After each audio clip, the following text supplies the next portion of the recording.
muchas bocas que alimentar.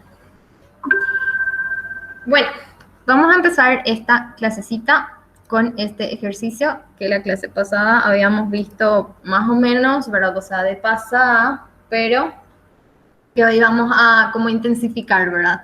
Que es la parte de postprocesamiento, ¿sí? Este es el segundo final del año 2019, ¿sí?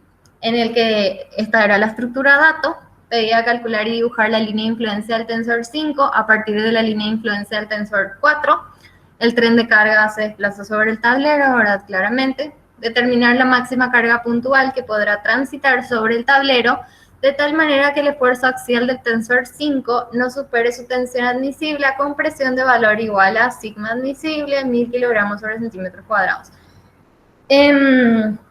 Bueno, como pueden observar, este ejercicio es bastante completo. Tenemos línea de influencia, tenemos dos postprocesos, tenemos resortes, ¿verdad? O sea, sí, está completísimo. Bueno, y tenemos todos nuestros datos, ¿verdad? Genial, genial, genial. Bueno, empezando como siempre, ¿verdad? Cargando el número de barras antes de que se rompa, el número de líneas de influencia. En este caso, se utilizó una sola línea de influencia para hallar lo que sería la línea de influencia del tensor y vamos a ver cómo. Hay una manera también usando dos, pero es más fácil usando uno. Así que, y de hecho que este es el gabarito, ¿verdad? Así que yo copié exactamente lo que estaba como solución, que es casi siempre generalmente el camino más óptimo, ¿verdad? Tenemos los grados de perostaticidad que ustedes sacan de, sí, puede ser de la isostática equivalente, o ese año, por ejemplo, nosotros no les dimos la isostática equivalente, ustedes tenían que, o sea, sus compañeros tenían que deducir de los estados virtuales, los diagramas virtuales que tenían, número de nodos del tablero y número de componentes, ¿verdad? Geometría de las barras, cuestión de que ustedes carguen, me encanta porque está así súper ordenado. Cosas parte del esqueleto, o sea, cosas que forman parte del esqueleto, matriz de flexibilidad, matriz B, ¿verdad? A partir de acá es donde ustedes empiezan a actuar, ¿verdad? Tienen los diagramas de los estados virtuales y empiezan cargando las cosas. Aquí es donde ustedes pueden ver lo que se sacó, ¿verdad? Acá había un apoyo de segundo género que constaba de un resorte y un apoyo normal, digamos, se sacó, y se sacó el tensor 4, que es el que nos va a ayudar a obtener la línea de influencia 5, ¿sí? Porque eso era exactamente lo que nuestro enunciado nos solicitaba, ¿verdad? Calcular la línea de influencia del tensor 5 a partir de la línea de influencia del tensor 4. Ok, bueno, esta parte no me voy a detener mucho, sí lo que recordar nuevamente una vez más, ¿verdad? La barra que sacamos, cargar sí o sí el valor unitario, ¿verdad? En el estado virtual que corresponde. ¿Cómo sabemos que es el estado virtual 1? Porque estas dos barras están con tensiones, señal de que acá está la carita de 1, ¿verdad? Generalmente nosotros igual le damos la isostática equivalente, pero en este caso no, y tenían que deducir, ¿verdad? El segundo final, buena onda, no tan buena onda. Pero bueno, y después es cuestión de cargar todas las barras en su correspondiente lugar, ¿verdad? No hay nada raro. Y lo que tienen que hacer también es ir recolectando las reacciones del resorte que se quedó, ¿verdad? Voy a retroceder un chiqui. Tenemos acá un -1, después no tenemos reacciones, ¿verdad? Acá tenemos el -1 del estado virtual 2. Ay, espérenme, voy a hacer un rato mi micrófono, porque mi perris cuando empieza a ladrar.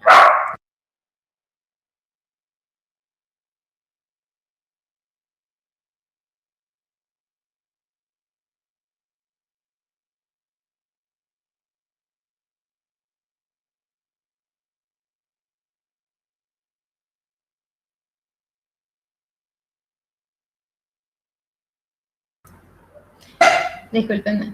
Es que estaba durmiendo tan angelicalmente que realmente no pensé que iba a ladrar, pero mala mía. Bueno, genial. Después de todo lo que es cargar la matriz B, tenemos la matriz F, ¿verdad? En donde lo único que tenemos que corregir, si es que existe, es el resorte que sale, ¿verdad? Que en este caso es este resorte, ¿verdad? Y es el estado virtual 3, por eso cargamos acá. ¿Sí? O sea, todo esto es repaso, no hay nada. Y también está el resorte que se quedó, ¿sí? Entonces, buscamos sus reacciones. Acá si nos vamos un ratito atrás, este es el estado virtual 3, ¿verdad? Fíjense que el resorte no tiene reacciones. En el estado virtual 1 tampoco, solo tienen el 2, ¿sí? Entonces, nosotros cargamos eso correspondientemente acá y se efectúa la operación para corregir el resorte, ¿sí? Después, en la parte de los desplazamientos, tenemos 3 estados virtuales y en el primer estado virtual, correspondiente al tensor que salió, correspondiente al tensor del cual queremos la línea de influencia, se carga el unito, ¿verdad? Y en el resto 0 porque nosotros queremos darle desplazamiento unitario solamente al estado virtual del cual queremos hallar la línea de influencia por el método que nosotros utilizamos, ¿sí? Después tenemos nuestra matriz de cargas nodales, ¿verdad? La matriz de 1, que se carga exactamente igual a la matriz B, ¿verdad? O sea, con los datos que tenemos. Fíjense nada más la forma en la que carga el profe Marx, porque nosotros tenemos 4 nodos en el tablero. 1, 2, 3, 4, ¿verdad? Genial. Pero él lo que hace es cargar solamente en las columnas del nodo 2 y el nodo 3. Entonces no tiene que estar haciendo lo que nosotros hicimos en la clase anterior, que es sí o sí, tipo, llenando de ceros los lugares de los nodos no desplazables, ¿verdad? Que serían este y este en este caso, ¿sí? Este y este son desplazables, este es claramente desplazable, y acá también es desplazable porque termina en una barra, ¿sí? No en un apoyo fijo. Bueno, esta parte estamos tipo viendo lo que era la clase anterior. Tenemos el número de barras del tablero, el número de componentes, ¿verdad? Cargamos las longitudes, inercias y elasticidades. Bueno, sé que de fondo le pueden escuchar igual a mi perris, pero por lo menos no es tan fuerte. Después tenemos el cálculo en sí de la elástica, que ya forma parte del esqueleto, ¿verdad? Pero acá es donde nosotros aplicamos la parte en sí del postproceso, ¿verdad? ¿Por qué? Porque esta elástica calculada acá, la línea de influencia calculada acá, es la línea de influencia del tensor 4. Pero, ¿qué me decía mi enunciado? Me decía justamente que teníamos que hallar la línea de influencia del tensor 5 a partir de la línea de influencia del tensor 4. ¿Por qué esa restricción? Porque fue el tensor 4 el que se sacó, y ustedes saben que para poder calcular la línea de influencia, según el método que utilizamos, nosotros rompemos el vínculo capaz de transmitir el esfuerzo y bli, ¿verdad? Genial. Entonces, como vieron en el video, exactamente este era el ejemplo, ¿verdad? Nosotros tenemos en ese nodo en el que concurren el tensor 4, el 5 y el 6, tenemos que hacer como el diagramita, ¿verdad? El DCL, pero en vez de hacer con las fuerzas, hacemos con las líneas de influencia, ¿sí? Las líneas de influencia también responden a estas cosas, ¿verdad? Básicamente, hablando mal y pronto, ¿verdad? Entonces, nosotros sabemos que si hacemos una sumatoria de fuerza en X, nosotros podemos obtener una relación entre la línea de influencia 4, que es algo que conocemos, y la línea de influencia 6. Entonces, nosotros sacamos esa relación, ¿verdad? Y podemos escribir a la línea de influencia 6 en función a la línea de influencia 4. Después, si hacemos sumatoria de fuerza en Y, nosotros tenemos que las 3 líneas de influencia están actuando en esa sumatoria, ¿verdad? Pero nosotros teníamos una igualdad entre la línea de influencia 6 y una proporción o un valor, una constante por la línea de influencia 4, ¿verdad? Que dependía de senos, cosenos, etc. Entonces reemplazamos lo que es la línea de influencia 6, por eso que sacamos la sumatoria de fuerza en X, y multiplicamos por el coseno de beta que formaba parte de la ecuación anterior, y con eso, después de simples despejes, ¿verdad? Obtenemos la relación entre la línea de influencia 5 y la línea de influencia 4, ¿sí? Que en este caso, por la forma en la que están presentes, dependen de ángulos, ¿sí? De senos, cosenos y cosas trigonométricas. Si ustedes se fijan en el código, dice conversión de línea de influencia tensor 4 a línea de influencia tensor 5. Bueno, el tema es el siguiente. Ese número que está ahí, ese menos 1,37198868,1, ¿verdad? Es lo que se obtiene al hacer esta operacióncita que está acá, ¿sí? ¿Qué es lo que está haciendo acá? Está recorriendo, ¿sí? Y todo el vector R2 que nosotros teníamos, ¿verdad? Toda la matricita R2 que nosotros teníamos inicialmente, y a cada componente le estamos multiplicando por lo que sería el S1.37, que es lo que sacamos de la relación entre las líneas de influencia que sacamos a su vez del DCL, ¿sí? O sea, nosotros agarramos cada R2 de cada barra, ¿verdad? R2 siendo la elástica, ¿verdad? Todos los numeritos de cada tramito de cada barra y multiplicamos por esa constante o ese coeficiente o ese factor, ¿verdad? Que obtuvimos del DCL. ¿Hasta acá alguien tiene alguna duda de cómo se hizo eso?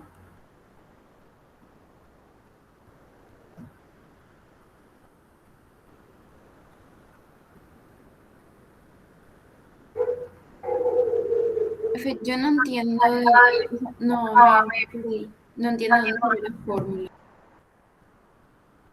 ¿Cómo? ¿De dónde salió la formulita? Espérame que voy a salir un ratito de acá. Me voy a ir al gráfico inicial. Nosotros teníamos en este nodo concurrente el tensor 4, el tensor 5 y el tensor 6. Ok. Entonces, si nosotros hacemos el diagrama de cuerpo libre de ese nodo, ¿sí? Pero en vez de trabajar con las fuerzas, vamos a trabajar con las líneas de influencia de ese tensor 4, de ese tensor 5 y de ese tensor 6, ¿sí? Vamos a trabajar como si fueran esas fuerzas, pero estamos hablando en realidad de las líneas de influencia. Y vamos a hacer sumatoria de fuerza en X y sumatoria de fuerza en Y para poder hallar una relación entre la línea de influencia del tensor 4, que es el tensor que nosotros tenemos, y la línea de influencia del tensor 5, que es la línea de influencia que nosotros queremos hallar. Al hacer sumatoria de fuerza en X, se obtiene esta relación entre la línea de influencia 4 y la 6, ¿verdad? Este por seno, ¿verdad? Iguales porque por el tema de los signos tomamos acá, este es positivo, este es negativo, se vuelven igual, uno cuando pasa hacia el otro lado, lo que sea, ¿verdad? Y sale esta relación. Después se hace sumatoria de fuerza en Y, se tiene que es menos LI5, menos LI4 por coseno y menos LI6 por coseno, ¿verdad? Y ahí se reemplaza esa relación que habíamos sacado de sumatoria de fuerza en X en L6 para obtener solamente una relación entre L5 y L4 y de ahí básicamente esta L5 pasa de este lado, se saca factor común de Li4 y queda coseno más seno sobre tangente, ¿verdad? Porque es coseno sobre seno de beta. Y de ahí es que sale esta fórmula, porque al menos ya llevamos acá. O sea, es básicamente de estática que se saca esto, no es que es algo, o sea, para cada ejercicio y para cada cosa que tengamos va a ser diferente. Este es un caso particular, pero es la forma de abordar que tendríamos que usar si es que tenemos un caso parecido a este. No sé. Gracias, profe, entiendo. ¿Y qué pasa, por ejemplo, si me pide, viste que en este caso me pedía una ley, o sea, la ley me pedía del justo del que era reticulado, entonces yo podía hacer el DCL del nodo. Sí. ¿Qué pasa si me pide justo una barra que está en el tablero? Tipo, también saco con DCL. Sí, o sea, justamente nosotros nunca vamos a pedir algo que no se pueda hallar a partir de los datos que ya tenés. Lo que suele pasar es que de repente está en el tablero, pero nosotros te pedimos ya dos líneas de influencia del tablero, entonces se convierte en un sistema isostático de esa barra que está en el tablero, que ahora mismo es hiperestática, por ejemplo. Si yo, por ejemplo, en el tablero, qué sé yo, te pido algo, no sé, a ver, no sé, de este punto, por ejemplo, si yo te pido el momento flector acá, ¿verdad? Ustedes saben que se tiene que poner una rótula acá, y después si les pido la cortante, ustedes pueden sacar por DCL porque ya van a tener como un biapoyado acá, ¿sí? O sea, depende de todas las condiciones que tengamos, pero por eso les digo, nosotros nunca le vamos a pedir en un lugar en donde no se pueda realmente hallar con los datos que nosotros tenemos, porque se entiende que estamos trabajando con estructuras hiperestáticas y justamente tiene que ser, o sea, siempre le vamos a pedir en un lado donde se pueda hallar.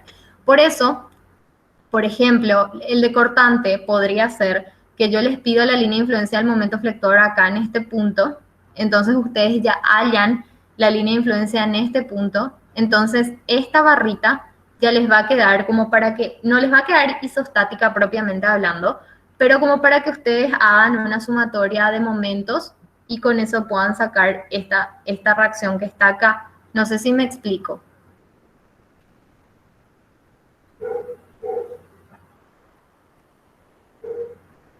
sea, ustedes siempre tienen que llegar a un sistema isostático que les permita hallar las cosas a partir de ecuaciones de la estática, básicamente. Y si nosotros justamente les estamos pidiendo algo, es porque ustedes, con las líneas de influencia que ya hallaron, pueden hallar otra, ¿verdad?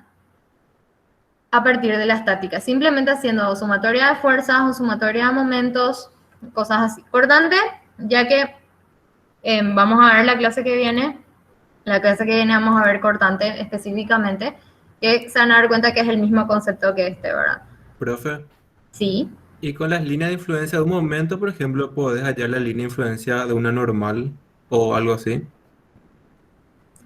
Y depende de dónde, bueno, no realmente, porque vamos a tener que hacer, por ejemplo, si te imaginas una barra, no sé, de apoyada, por ejemplo, o empotrada apoyada, lo que sea, ¿verdad? Y vos tenés una línea de influencia y vos querés hacer o querés utilizar las ecuaciones de la estática en esa barra, al hacer sumatoria de momentos, el momento con la cortante lo que te podés hacer un enlace, ¿verdad? Pero solamente la normal o el axial, con una sumatoria de fuerza en X podrías trabajar y no tendría con quién asociarse o no tendríamos de dónde sacar. No sé si me explico. Ya, o sea, conceptualmente no hay problema, solo es tema de ecuaciones, ¿verdad? Así mismo, Ya, gracias, profe. de nada. Profe, ¿Sí? ese cálculo ahí que hiciste del coseno, seno y eso, vamos a Ujú. hacer en la hoja, ¿verdad? Y no Sí. podemos poner nomás, en vez de poner el factor, poner lo del coseno y eso, para asegurar, o sea, para que ¿Acá? sea más... ¿Acá? ¿O dónde? Sí, esa parte. Sí, la verdad que yo estaba mirando los exámenes de los alumnos ahí, de ese año para ver cómo ellos resolvieron y ellos escribían nomás ahí todo. Tipo, en Marce nomás al hacer el gabarito puso el factor con un montonazo de decimales, ¿verdad? Para que sea lo más exacto posible, pero pueden ponerlo así, o sea, ustedes saben lo que yo prefiero que metan así, pero no está mal que metan así tampoco si es que van a poner 150.000 decimales, ¿verdad? Pero mientras más genérico, mejor, básicamente. Gracias. Finales. ¿Alguien más tiene alguna duda sobre esta partecita? ¿O podemos pasar al siguiente postproceso? Post-conte legalmente, decimos nosotros. Post-proceso. Bueno, vamos a pasar al siguiente post-proceso. Bueno, acá está la parte del gráfico de la elástica, ¿verdad? Que ya, como nosotros ya hicimos esta conversión, ¿verdad? Con este factorcito, este gráfico que nos sale ya es efectivamente la línea de influencia de la fuerza axial del tensor 5, ¿verdad? Si no estuviese multiplicado por ese factor, va a ser la línea de influencia de la fuerza axial del tensor 4, ¿sí? Bueno, y acompañado a esto, quiero como siempre que nosotros razonemos, ¿verdad? ¿Qué es lo que estamos observando acá? Primero que nada, para el primer tramo de nuestro tablero, no importa dónde nosotros coloquemos la carga, la tensión siempre va a ser positiva, ¿sí? A partir de aquí, chucu, chucu, chucu, chucu, no importa dónde yo coloque mi carga, la tensión siempre va a ser negativa. Pero yo tengo una pregunta para ustedes. Más o menos se imaginan dónde yo tengo que poner, o no se imaginan, saben dónde yo tengo que poner una carga para que genere la mayor tensión en mi barra, ya sea tracción o compresión. Ya, ustedes tienen que saber, ¿verdad? Pero por si acaso, si alguien es tan amable de contarme. Porque justo es en un punto específico, en uno de los 26 puntos posibles.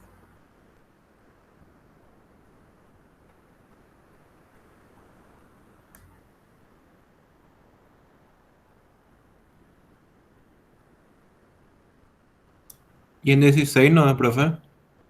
Asimismo, en 16. Muchas gracias. Sabía que esperar pacientemente me iba a devolver algo bueno. Sí, es en 16. ¿Por qué? Porque es el punto más alto, digamos, o sea, en este caso más bajo, ¿verdad? El punto más grande donde se presenta una mayor distancia, porque estamos hablando de una carga puntual, ¿verdad? Una mayor distancia tenemos 1, casi que 1,6, ¿verdad? 1,58 aproximadamente, es muchísimo. En cambio, si nos vamos a la parte positiva, aproximadamente en 6 tenemos un 0,2, ¿verdad? que comparado con esto es poquísimo. Ahora bien, si yo a ustedes les digo, quiero que me hallen la mayor tracción posible, ustedes sí tienen que cargar acá, sí o sí, porque solamente del 0 al 10 nosotros tenemos posibles tracciones, ya que estamos hablando de un tensor. Pero si yo les tiro genéricamente, o si el examen les dice genéricamente, hallar la mayor fuerza, o la mayor fuerza, puede ser tanto una fuerza que comprime como una fuerza que tracciona. Puede ser compresión, puede ser tracción. En este caso, justamente, 16 es lo más grande, entonces vamos a trabajar con ese punto, ¿sí? Y a menos a que esté condicionado a la máxima tracción, o sea, la máxima fuerza que genera tracción o la máxima fuerza que genera compresión. Acá pues solamente dice la máxima carga puntual, entonces nosotros vamos a elegir ese punto de 16, ¿verdad? Pero en este caso lo que hizo el profe Marcelo es, ¿se acuerdan la diferencia entre R1 y R2, nuestras matrices? R2 es la matricita o el vectorcito que contiene este punto por punto, ¿verdad? Así, ¿de acuerdo a las divisiones que nosotros hacemos? Contiene todos estos puntos, sus, ¿cómo se dice? Sus desplazamientos. R1, en cambio, era solamente los desplazamientos nodales, o sea, contiene este punto y este punto. ¿Por qué señalo? Ah, no, me faltó uno. Porque es de 0 a 10 es la barra 1, o sea que R1 va a contener el 0 y el 10. Después va a contener el 10 y el 6, o sea, del 10 al 16. Después va a contener de este punto a este punto, ¿sí? O sea, lo que les estoy tratando de decir es que, así como dijo la compañera, muchas veces para que sea más exacto en Scilab conviene multiplicar ahí, o sea, hacer la multiplicación ahí. Ustedes pueden hacer con sus calculadores y en su hoja nomás, no hay ningún problema. De hecho, que toda esa deducción que hicimos de los tensores, ustedes tienen que hacer en sus hojas, o si no, se considera que ustedes no están presentando como una evidencia de que ustedes hicieron ese cálculo para llegar a ese factor. O sea, eso es muy importante que sepan. Y creo que saben luego, tipo, todas las cosas que impliquen que ustedes piensen o que ustedes saquen algo, no de la magia, sino de un razonamiento que ustedes hicieron, ustedes tienen que escribir en sus hojas para que se quede una evidencia de que ustedes razonaron eso y no que copiaron. Y cosas así, ¿verdad? Genial. Bueno, en fin, todo esto era para decir que R1 va a tener el valor de izquierda de esta barra, derecha de esta barra, izquierda de esta barra, derecha de esta barra, izquierda de esta barra, derecha de esta barra. Y R1 de la barra 2 a la derecha es completamente este valor que tenemos acá. Pus, ¿verdad? Pero nosotros podemos poner el valor 1,50 y algo y nos va a salir muy parecido, ¿verdad? De hecho, que en Scilab hay una manera que les voy a mostrar seguro en la siguiente clase, o no sé, de que ustedes marquen acá y que les diga exactamente el valor. Pero, bueno, en fin, en este caso podemos aprovecharnos de esa matriz R1, ¿sí? Que sería R1, 3, ¿sí? Pero les voy a mostrar en un ratito. Vamos a terminar esto y después les muestro. Bueno, ¿por qué R1, 3? Porque nosotros tenemos que hacer, este sería R1 en su componente 1, R1 en su componente 2, R1 en su componente 3, que es la que necesitamos, que es en este punto. 16, que es donde tenemos la mayor fuerza axial posible, ¿verdad? Y básicamente reemplazamos eso. La tensión admisible queda en menos 100 porque trabajamos en kilonewton metro cuadrado. El área va a ser el área de nuestro tensor 5, porque específicamente nos está preguntando el tensor 5, del cual sacamos la línea de influencia. Y después tenemos que la P máxima no solo es P máxima, sino es la carga que yo quiero hallar por ese R1,3, que es este puntito de la línea de influencia. ¿Por qué? Porque nosotros sabemos que cuando sacamos la línea de influencia, nosotros estamos trabajando con cargas unitarias móviles. Pero yo necesito saber la carga máxima a la que cuando yo le multiplique esa carga por esto, me da esa tensión máxima, ¿sí? Y básicamente es despejar P máxima de esta ecuación y se tiene eso, ¿verdad? Y fíjense que acá está cargado exactamente eso, está cargado menos 100 por T admisible, ¿verdad? Por AS. Bueno, lo que pasa es que T admisible cargaron de esta manera, ¿verdad? Perfecto. Por AS dividido R1, 3, ¿verdad? Y por eso a partir de ahí se puede sacar la carga puntual máxima. Lo que yo quiero mostrarles, antes de olvidarme nomás, es... Este es el gráfico, va a tardar un ratis en abrir. Este es el gráfico que nosotros tenemos. Si nosotros hacemos clic en esta opcioncita, o era en esta opcioncita, no me acuerdo, vamos a probar. Y hacemos clic, ahí está, sí, era esa. Bueno, genial. Esta opcioncita, ¿sí? Nosotros hacemos un cliccito sobre nuestra línea de influencia y nos sale el valor, ¿sí? Entonces, puedo hacer clic derecho y borrar. O sea, para no hacer toda esta ecuación sota nomás en Scilab, si ustedes quieren hacer algo aproximado, le hacen cliccito acá y en 16,03 le sale 1,57, ¿verdad? Aproximadamente ha de ser 1,57. El tema es agarrarle exactamente al punto de 16, ¿verdad? Porque fíjense, 16.00 es 1,577, ¿verdad? Si van a trabajar de esta manera, tomen nomás el valor más cercano. ¿Esto también para qué les sirve? Si ustedes tienen un camioncito así como el que mostró ¿cómo se llama? El profe Marcelo, ustedes pueden hacer doble clic en varias partes e ir evaluando dónde sería mejor, ¿verdad? Y después, o un clic nomás si quieres, no es doble clic, no sé por qué lo que está haciendo doble clic, un clic nomás. Y con clic derecho borran si no les sirve más el dato, ¿verdad? Pero bueno, ahora lo que a mí me importa es saber si ustedes comprendieron todo lo que estuvimos desarrollando hoy en cuanto a postprocesamiento se refiere, porque eso es lo que más me preocupa, ¿verdad? Estas cositas no tanto, sino el razonamiento. ¿Por qué? Porque cada ejercicio es diferente, de acuerdo a lo que yo les pueda pedir. Pero si ustedes tienen el concepto de cómo uno trabaja con postprocesamiento, puede resolver cualquier ejercicio de postproceso sin ningún problema. Así que yo quiero saber si el concepto en sí está claro.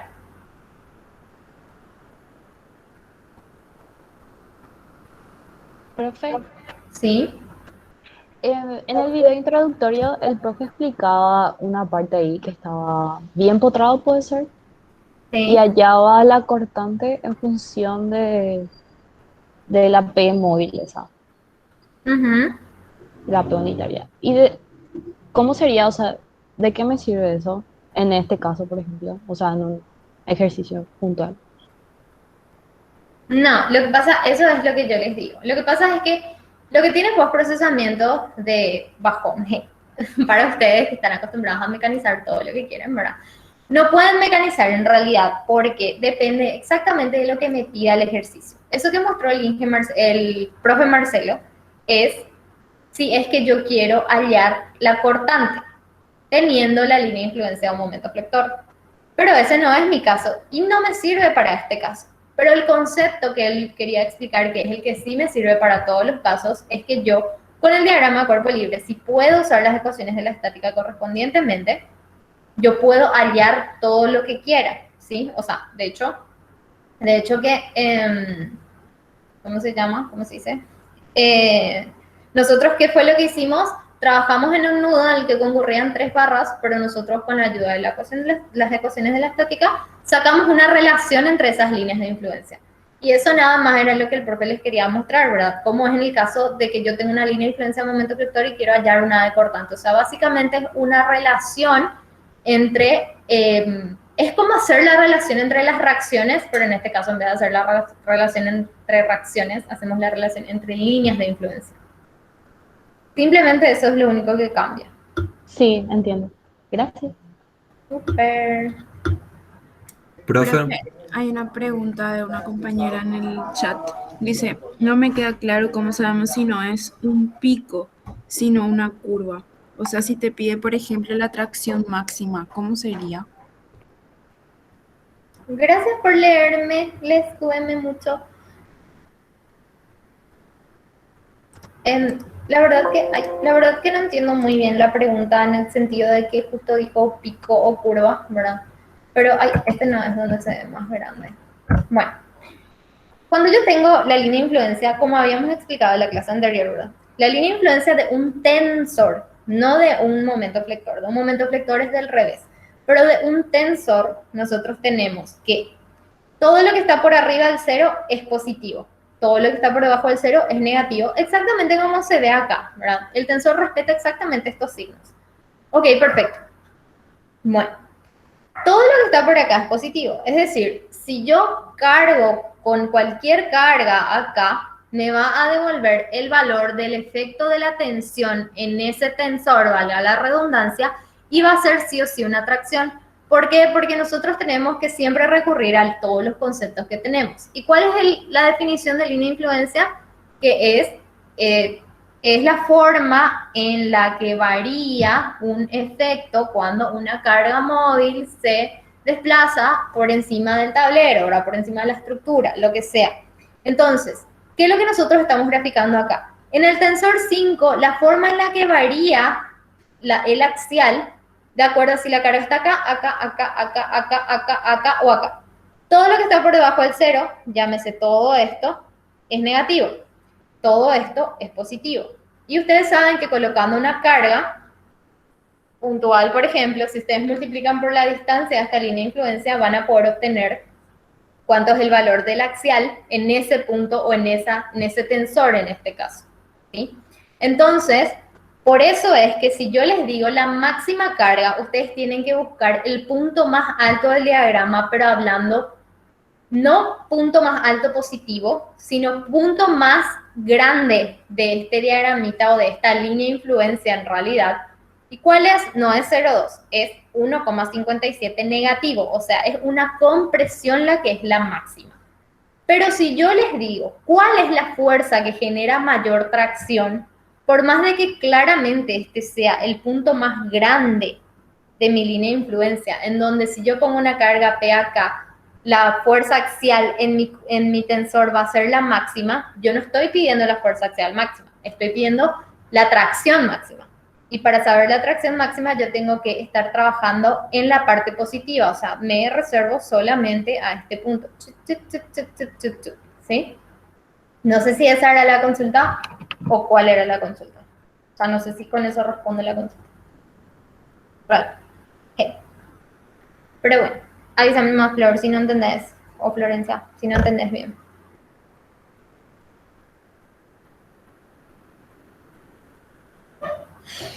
Bueno, yo no sé si yo no me estoy explicando bien lo que está pasando, ¿verdad? Pero voy a tratar de cambiar mis palabras o el orden porque creo que no me estoy expresando bien, ¿verdad? O sea, la verdad que yo no hice mucho hincapié en esto porque ustedes dieron esto en línea de influencia en estructuras 1, ¿verdad?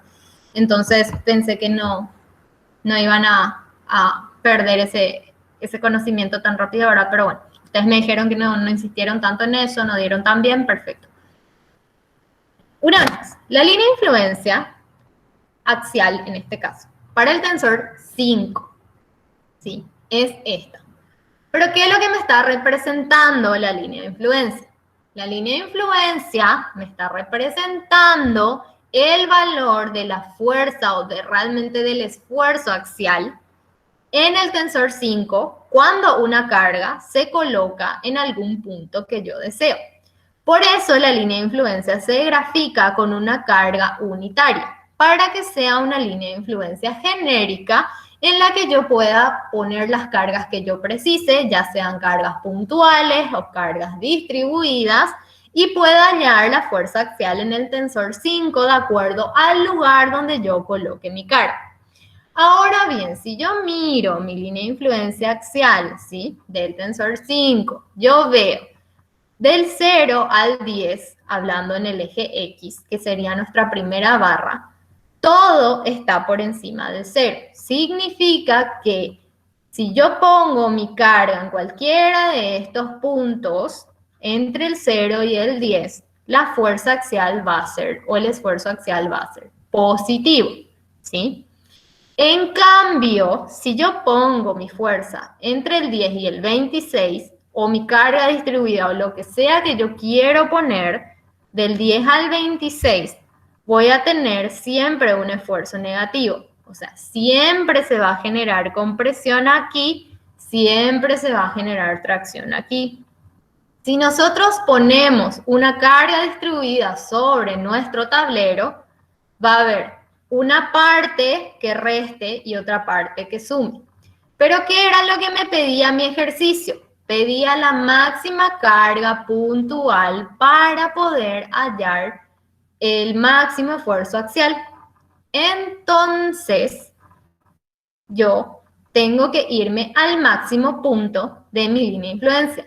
¿Y cuál es mi máximo punto? Claramente es este, porque es 1,57. Y este puntito es 0,2. Si nosotros comparamos entre mi punto negativo y mi punto positivo, mi punto negativo es bastante más grande. Entonces yo ya sé que una fuerza de compresión va a ser la fuerza que me va a hacer llegar a mi tensión máxima antes que una fuerza de tracción. Y como no me especifica si quiere una fuerza que genera tracción o una fuerza que genera compresión, yo elijo el mayor de los dos, que es este. Si me pidiese solo tracción, yo voy a elegir este. Pero como me pide una fuerza nada más, yo voy a elegir este punto, que es el punto más alto o más grande o más con mayor valor en mi línea de influencia, para que yo al multiplicar cualquier carga por esta distancia, ¿sí?, yo pueda hallar mi mayor esfuerzo axial en el tensor 5. Traté de cambiar mis palabras, el orden y las cosas que dije. Yo no sé si con eso ya quedó claro porque tengo miedo ya.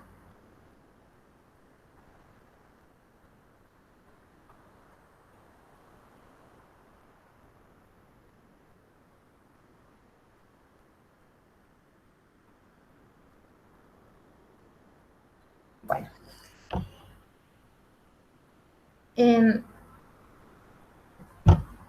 Bueno, esperen que estoy tratando de rebobinar porque sinceramente no entiendo la consulta. O sea, si yo miro este gráfico, si se imaginan que este es un gráfico de esfuerzo, de momento flector, por ejemplo, ustedes saben que este es el punto máximo de ese gráfico de momento flector. ¿Por qué? Porque es el punto más grande.